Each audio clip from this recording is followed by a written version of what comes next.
Thank you for those generous remarks, Professor Trott. An ode to friendship. To President Gertler, Principal Roberge, and distinguished members of the Platform Party, and to you, parents, guests, and most importantly, to you, our graduates. I bring you greetings and respect, enough respect, from Jamaica, where, as everyone knows, things are cool runnings. On behalf of myself and my family who are here with me today, I humbly thank you for conferring on me the honorary degree of the University of Toronto. And I thank you also for allowing me the pleasure and privilege of sharing in this special day of celebration.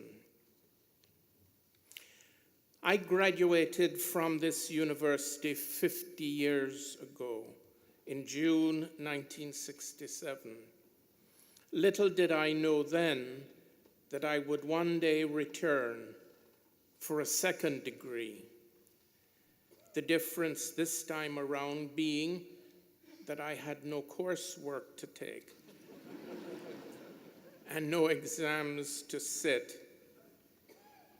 If only the rest of life could be so easy. To be perfectly honest with you, though, that day when I graduated is just a blur to me now. Honestly, the only thing that I can still remember of that day is finding myself on the green outside of Convocation Hall, the green in front of University College, where I was a student. That I remember a little more distinctly. It was after the formal graduation ceremony was over, and I was feeling really relieved. I was walking and looking at my fellow graduates with their families surrounding them. You see, I had no family that day with me. My mother and father were in Jamaica. My wife and our two young children had already returned back to Jamaica.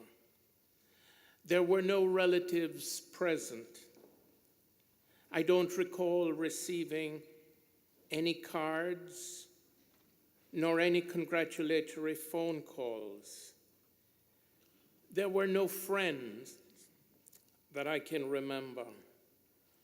I was alone, trying to take in what I was experiencing or not experiencing, and all that I was seeing on what I thought would be the last time.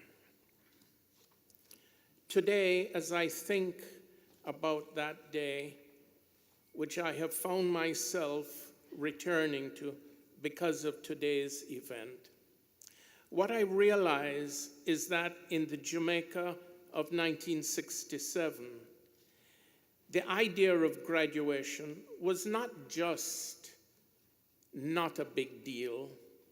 At least that is what I find myself thinking, which could be just an ex post facto rationalization on my part. You see, my thinking that day was on how soon I could get back to Jamaica and to the West Indies, and I was looking forward to that very much.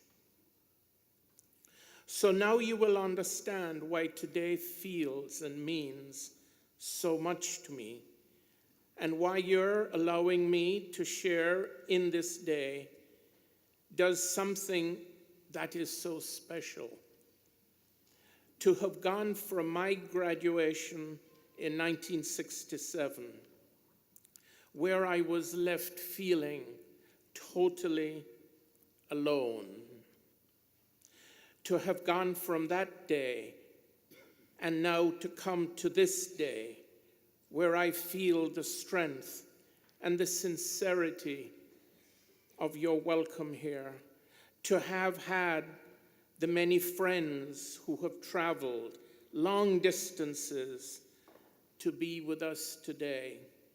Most of all, to have my wife and all our 3 children, Lisa, Kwao, and Robert Mensah, and 2 of our 6 grandchildren here with us today. I think there must be some kind of lesson, some kind of moral that can be drawn. I don't know, but I feel that one lesson we can draw from this experience is not to fret too much over the morrow and to trust in yourselves, and not least, do not be too anxious about what will come. Perhaps it is true, all good things come to those who wait.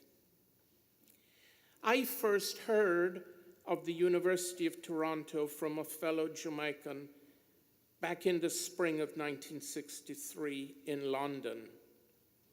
I was then a student at the London School of Economics, where I had gone to study law.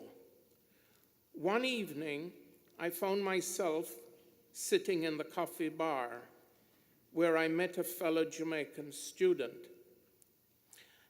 I found out from him that he was doing a PhD in economics.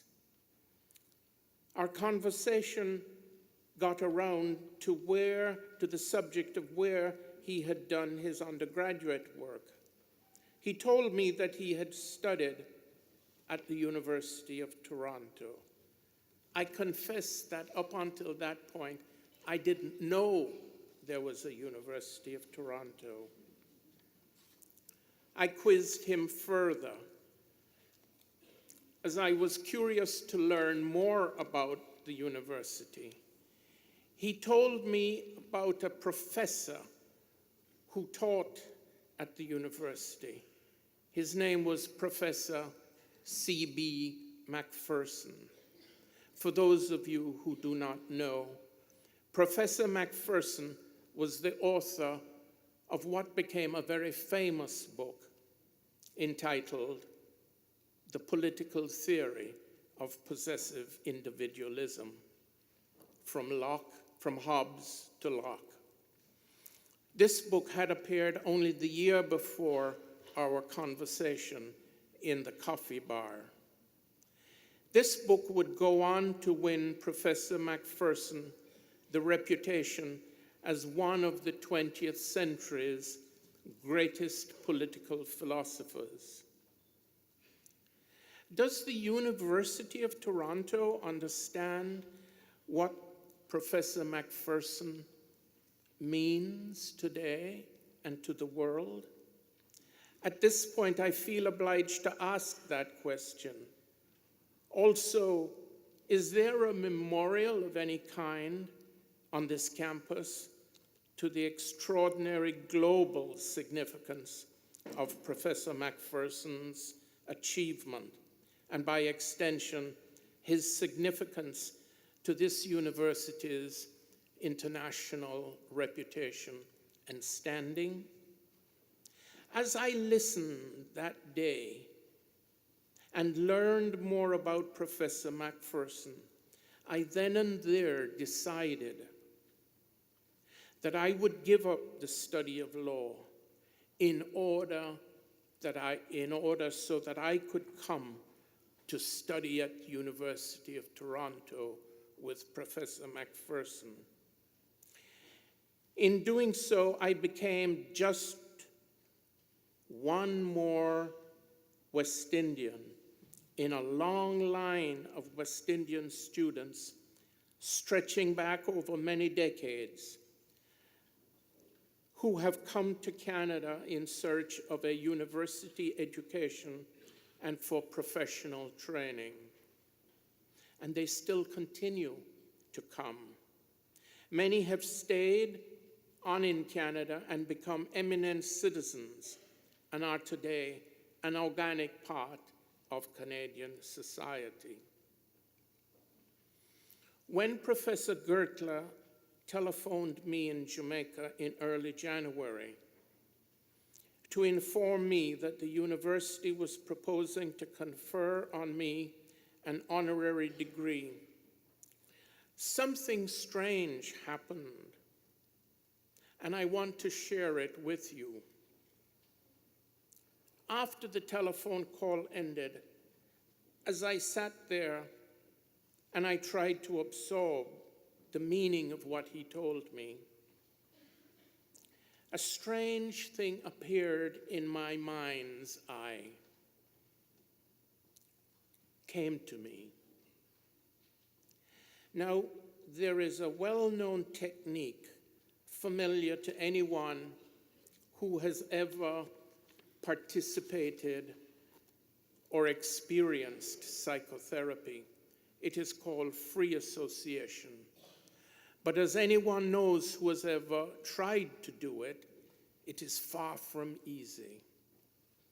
Freud, who developed the technique out of the hypnotic method of his mentor and colleague, Joseph Brauer, described it as such, quote, "The importance of free association is that the patients spoke for themselves rather than repeating the ideas of the therapist. They work through their own material rather than parroting another's suggestion. To put it more simply," Freud said, "the patient in therapy is urged not to edit or censor their thoughts, but to say whatever comes to their mind." That's easier said than done. Well, that day back in January, after Professor Gertler called and I spoke to him, something surged into my mind. You see, when I was about 8 or 9 years old, my mother had given myself and my brother a fish tank, a small fish tank. It was the most beautiful thing I had ever seen. The way water makes everything luminous. It had 2 fishes in the tank. Then sometime afterwards, I learned about a place where I could acquire more fishes. It was on a Saturday morning, and I set out on my bicycle. When I arrived at the address, I was stunned. Laid out in front of me and situated under this huge mango tree were large fish tanks containing the most unimaginably beautiful fish of every conceivable variety. I walked around, and finally I settled on a tank that somehow drew me in. I asked the man, the owner, if I could get 2 of the fishes. When he told me that the cost was 5 shillings, in those days, it's hard to be exact, but 5 shillings was probably about 50 Canadian cents. I realized that I did not have that 5 shillings. I only had 2 shillings and 6pence, half of 5 shillings.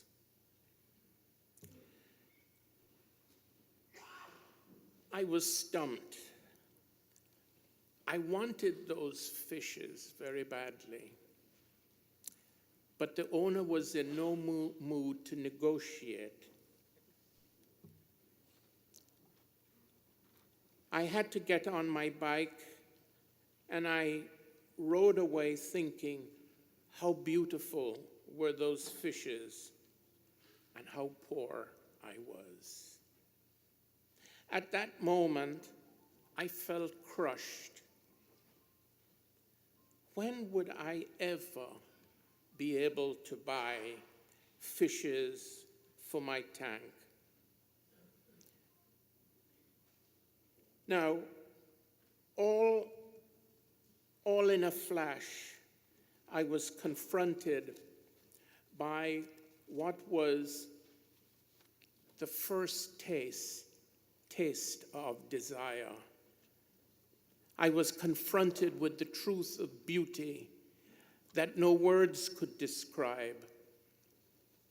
But I was also confronted by the reality of what I lacked.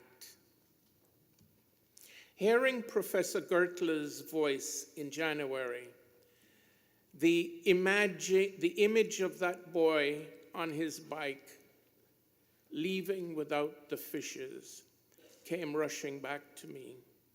I don't know why.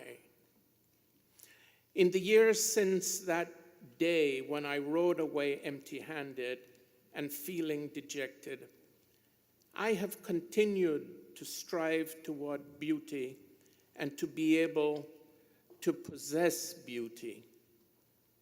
There must be some reason why I found myself replaying the image of those fish. Even though one comes to acquire money and many beautiful things along the way, there is a peace. There is a piece of that primal sense of desire, of beauty, that always eludes you, no matter how many fishes you buy. That remained beyond reach. But guess what? No more. Today, what you have given me by your simple gesture and your inviting me here and allowing me to be with you has allowed me to reach back to that young boy. For you see, he's still there, riding on his bike and wondering what life will bring to him.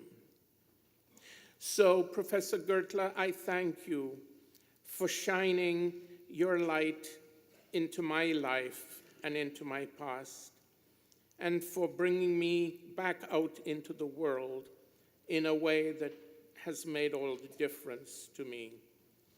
To the extent that there is some moral in the story, I would like to share with you graduates today what I think the story means. It means you must keep fighting for what you believe in. Never give up. At the same time, along the way, try to remember that it is other people that will make the big difference in your life, and you need to be good to them.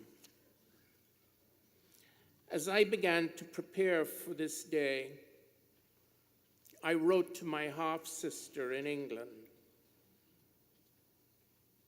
to invite her to be with us. She is the family member that I have always been closest to, and I wanted her to be here, to stand here with me.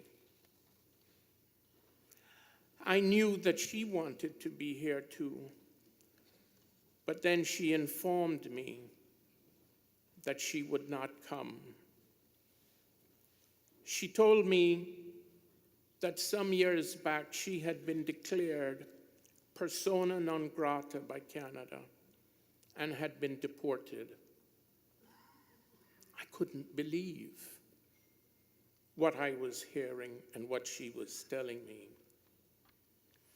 My sister had worked for many, many years for a large Canadian corporation, both in Jamaica and in England, where she had migrated to in the late 1950s.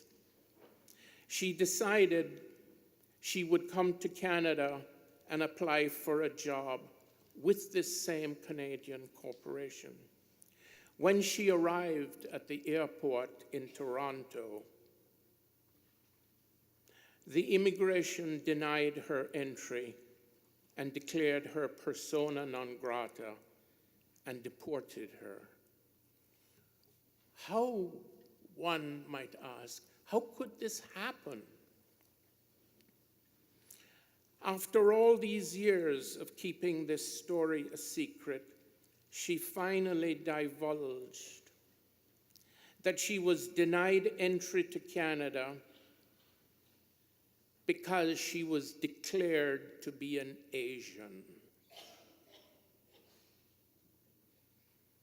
Our mother was the daughter of a Japanese father and a mother who was the offspring of an East Indian servant and an English planter in Guyana. My sister looks Japanese. This whole experience of her deportation from Canada must have been really traumatic for my sister. First, because she had never disclosed this story previously to me. Secondly, for something to prevent her from coming here to join me today, it must be very anxiety-provoking. That is the main reason why she is not here today. And now, in thinking of her and her story, I suddenly realized that if our mother had tried to come to Canada at that time, when Canada still practiced its age-old, disastrous, discriminatory policy against Asian immigrants, my mother would also have been declared persona non grata and deported. Obviously, I'm disappointed that my sister could not join me here today. But I want you to know that I share this story with you not out of any sense of resentment nor animus. I wanted to share it with you to remind you that this is a new Canada you are living and living with, and that this is a Canada today worth celebrating, particularly in this year of Canada's 150th birthday. So now I ask you, graduates, how many of you would prefer to see Canada going back to a white dominion system of immigration control? How many of you here today would want to kick out my mother and my sister? Can you imagine where Canada would be without its Asian citizens? Where would Canada be without its incredibly rich, diverse mosaic of people from every part of the world today? More than any other single factor, in my view and in the view of many others, it is just this quality that makes Canada a nation of so much allure and so much promise, a new nation par excellence that the world today looks to with so much hope. I wish to declare here today that I believe in Canada. I believe in its endless possibilities as a nation and as a people, just as I believe in you graduates. I believe in each and every one of you and in your rich and infinite possibilities as individuals. To you graduates of the class of 2017, I salute you. I am proud of you, and I'm proud to be a fellow graduate with you of the University of Toronto. Thank you again for inviting me to be here with you today.